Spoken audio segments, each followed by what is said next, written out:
جس میں وہ بتاتے ہیں کہ جناب یہ معاملہ مزار علی اکبر نقوی کے پاس لگے گا، ڈوگر والا معاملہ۔ ڈوگر والے معاملے سے پھر وہ نکلتا ہے پنجاب کا از خود نوٹس،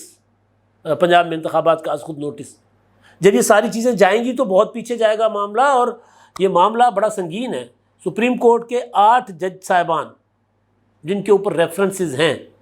جن کے لیے جسٹس قاضی فائز عیسیٰ نے چیف جسٹس صاحب کو خط لکھا تھا کہ بھائی ریفرنسز آئے ہوئے ہیں، آپ جوڈیشل کمیشن کا اجلاس بلائیں، وہ اس لیے نہیں بلایا جا رہا تھا۔ ظاہر ہے کہ بہت سی چیزیں جب کسی کا دامن صاف ہوتا ہے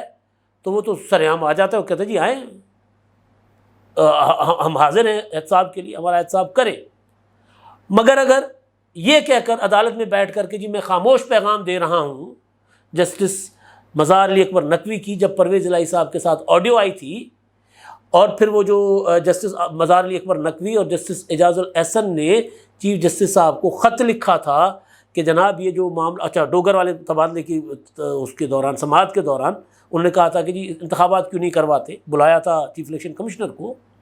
تو جب انہوں نے خط اس انتخابات کیوں نہیں کروا رہے، پھر انہوں نے وہاں بیٹھ کر فیصلہ کیا کہ جی اب ہم چیف جسٹس کو خط لکھتے ہیں کہ وہ کریں، اس کی از خود نوٹس لیں اس پر، پنجاب کے انتخابات کیوں نہیں ہو رہے۔ تو وہ اس کے بعد یہ آڈیوز آئی تھی مزار علی اکبر نقوی کی اور پرویز الہی صاحب کی۔ پھر محمد خان بھٹی صاحب کے اتنے بڑے بڑے انکشافات ہیں، کہاں جائیں گے، وہ بھی تو آئیں گے نا اس میں۔ پھر بھٹی صاحب جو بات کر رہے ہیں اس میں لاہور ہائی کورٹ کے چیف جسٹس صاحب بھی رگڑے جائیں گے اگر انکوائری ادھر جاتی ہے، کیونکہ بھٹی صاحب کہہ رہے ہیں کہ محمد خان مزار علی اکبر نقوی صاحب کے بیٹے رشوت لیتے ہیں، ان کے فرنٹ مین ہیں۔ لاہور ہائی کورٹ کے چیف جسٹس کے جو داماد ہیں علی سائی، آج کل حراست میں، ان کو 15 ارب روپے کے ٹھیکے دیے گئے، ٹھیکے ایسے جن کا کام نہیں ہوتا، جو صرف کاغذوں میں ہے، وہ 15 ارب یعنی رشوت میں دیے گئے۔ محمد خان بھٹی صاحب یہ کہہ رہے ہیں۔ چیف جسٹس صاحب انہوں نے کہا کہ جی وہ مینیج نہیں ہو سکے، البتہ اعجاز الاحسن صاحب اور باقی جج صاحبان کا وہ نام لے رہے ہیں کہ وہ سارے مینیج ہو چکے ہوئے۔ اس طرح کی آڈیوز کے بعد، اور پھر جب پارلیمنٹ نے قانون بنایا تھا practice and procedure act supreme court کا، تو اس کو 8 رکنی بینچ بنا کر چیف جسٹس صاحب نے روک دیا ہوا اس پر عمل درآمد۔ تو اس کے بعد پھر اس پورے کے پورے 8 رکنی بینچ کے اوپر ریفرنس آ گیا، جس میں چیف جسٹس صاحب ہیں، جس میں جسٹس اعجاز الاحسن صاحب ہیں، جسٹس منیب اختر صاحب ہیں، جسٹس مزار علی اکبر نقوی صاحب ہیں، جسٹس محمد علی مظہر صاحب ہیں، جسٹس عائشہ ملک صاحبہ ہیں، جسٹس حسن اظہر رضوی صاحب ہیں، جسٹس شاہد وحید صاحب، یہ سارے کے سارے ان 8 جج صاحبان کے اوپر ریفرنس آیا ہوا ہے۔ تو جب شروع میں ریفرنسز آئے تھے، اور جب مزار علی اکبر نقوی اور اعجاز الاحسن پر اعتراض اٹھایا گیا تھا از خود نوٹس کے جو 9 رکنی بینچ میں جب ان کو بٹھایا گیا تھا، تو ان کو بعد میں الگ کر لیا گیا تھا، اعتراض کیا تھا حکومت نے، تو ان کے اوپر ریفرنس بھی آ گیا تھا۔ اور ریفرنس جو ہے کے لیے سپریم جوڈیشل کونسل جو ہے بٹھایا نہیں جا رہا تھا، تو اس پر جسٹس قاضی فائز عیسیٰ، جن کی سربراہی میں یہ کمیشن بنا ہے، انہوں نے چیف جسٹس صاحب کو خط لکھا تھا۔ چیف جسٹس صاحب نے کیا کیا تھا، جب اعتراض اٹھایا گیا تھا، آپ کو یاد ہوگا، تو چیف جسٹس صاحب نے ایک اور بینچ میں شامل کر کے جسٹس مزار علی اکبر نقوی صاحب کو کہا تھا کہ جی میں نے پیغام دیا ہے، خاموش پیغام۔ پھر انہوں نے کہا تھا کہ جو آڈیو ہے اس کی کوئی کریڈیبلٹی نہیں ہے، ہونا یہ چاہیے تھا کہ سپریم جوڈیشل کونسل بٹھاتے، چیف جسٹس صاحب اگر آڈیو غلط ہے تو پھر ہمیشہ کے لیے دامن ان کا داغدار کیوں رہے مزار علی اکبر نقوی صاحب کا۔ تو چیف جسٹس صاحب اس میں ان کو کلیئر کرتے، پراپر ہیئرنگ ہوتی، صاف شفاف انکوائری ہوتی، اور اس کے ان کو یا خود نوٹس لے لیتے، کچھ بھی کرتے، وہ کر سکتے تھے، نہیں انہوں نے کیا۔ جن جج صاحبان کے اوپر الزامات لگے، کسی بھی جج صاحب کے اوپر لگنے والے الزام پر نہ خود نوٹس لیا گیا، نہ جج صاحب نے کوئی کارروائی کی، بشمول retired chief justice Saqib Nisar. اب ثاقب نثار صاحب کی ایک آڈیو وہ بھی ہے نا، پھر وہ سارا کچھ آئے گا، معاملہ بہت پیچھے جا سکتا ہے، جس میں انہوں نے کہا تھا کہ جی نواز شریف کو سزا دلوانی ہے اور مریم نواز کو بھی سزا دینی ہے، جس میں سامنے والے کہتے ہیں کہ جی نواز شریف کی تو سزا ٹھیک ہے، مریم نواز کو سزا بنتی نہیں ہے۔ چیف جسٹس ثاقب نثار صاحب فرماتے ہیں کہ جناب دوستوں نے فیصلہ کر لیا ہوا ہے، ہم کیا کر سکتے ہیں، مجھے بہت بلنٹ ہو کے بات کرنے دو، میں بالکل کھل کر بات کر رہا ہوں، یعنی بے شرمی سے میں بات کر رہا ہوں۔ اصل مطلب یہ تھا کہ میں بے شرمی سے بات کر رہا ہوں، شرم و حیا ختم کر کے بات کر رہا ہوں، نہ آئین نہ قانون کوئی لحاظ نہیں رکھ رہا، میں بات کر رہا ہوں کہ جناب یہ فیض حمید کا فیصلہ ہے، یہ قمر جاوید باجوہ کا فیصلہ ہے کہ نواز شریف کے ساتھ مریم نواز کو بھی سزا دینی ہے، لہٰذا یہ ہونا ہے، اور ہوا تھا ایسا۔ پھر جسٹس شوکت عزیز صدیقی صاحب کی وہ تقریر جو انہوں نے بار میں کی تھی، جس میں انہوں نے کہا تھا کہ فیض حمید یا ISI ہم سے بینچز بنوا رہے ہیں اپنے من پسند نواز شریف کے معاملے میں، پھر انہوں نے بیان حلفی جمع کروایا سپریم کورٹ میں اپنی برطرفی، بعد میں اسی وہ کہہ رہے تھے کہ ہمارے اوپر پریشر ہے ISI کا، اور اپنی عدلیہ نے ان کو گھر بھیج دیا تھا۔ مطلب کمال تھا نا کہ جو جج ایمانداری دیانتداری کے ساتھ بتا رہے تھے کہ جی ہم ISI کے پریشر میں ہیں، ہمیں بینچ بنانے کا، خاص بینچ بنانے کا کہا جاتا ہے، ہمیں آ کر ڈکٹیٹ کیا جاتا ہے کہ فیصلے کیا دینے ہیں، اس جج صاحب کے الزامات کے اوپر انکوائری کرنے کے بجائے جج صاحب کو فارغ کر دیا گیا تھا۔ اور ادھر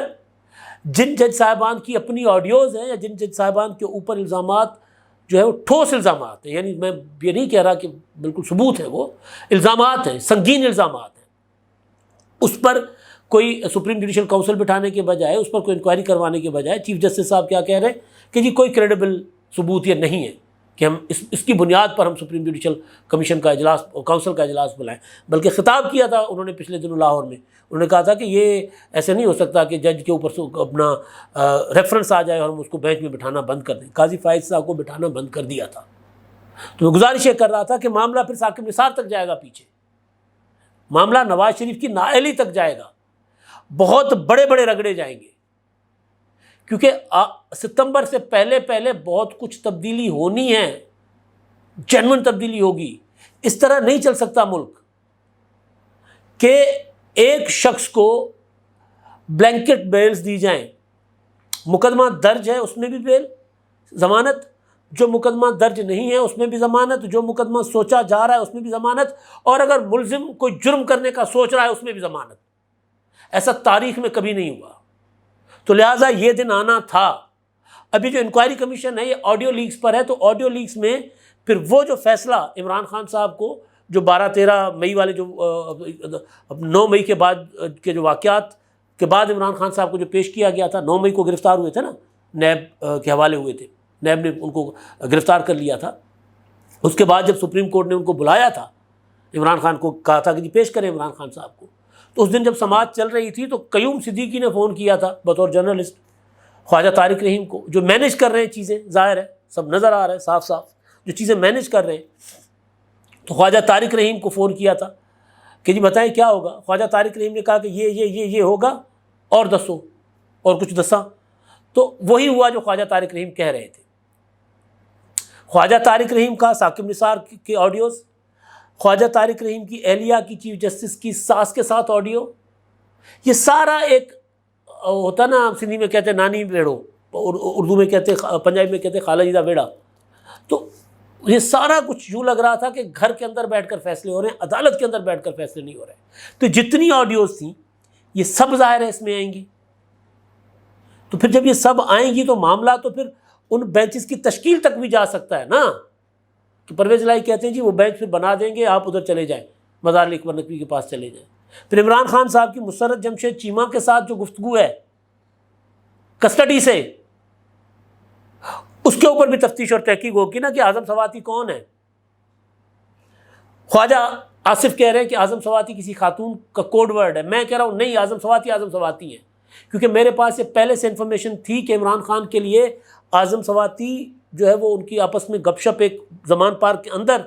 میرے کسی قریبی دوست نے سن لی تھی، انٹرویو کرنے گئے تھے، سن لی تھی انہوں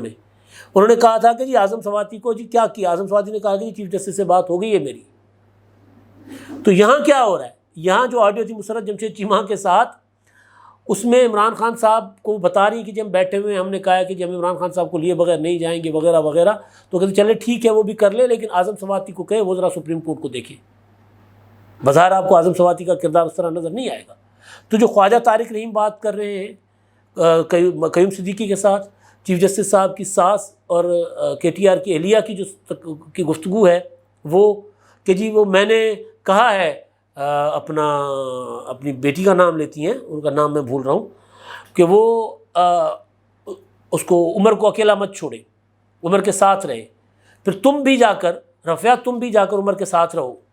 پھر میں نے بیٹی یعنی عمر چیف جسٹس صاحب کی صاحبزادی کا نام لیتی ہیں، وہ نام اب میں بھول رہا ہوں، ان کا نام لیتی ہیں کہ جی وہ اس کو بھی میں نے کہا ہے کہ باپ عمر کو اکیلا مت چھوڑنا، ہر وقت عمر کے ساتھ رہنا.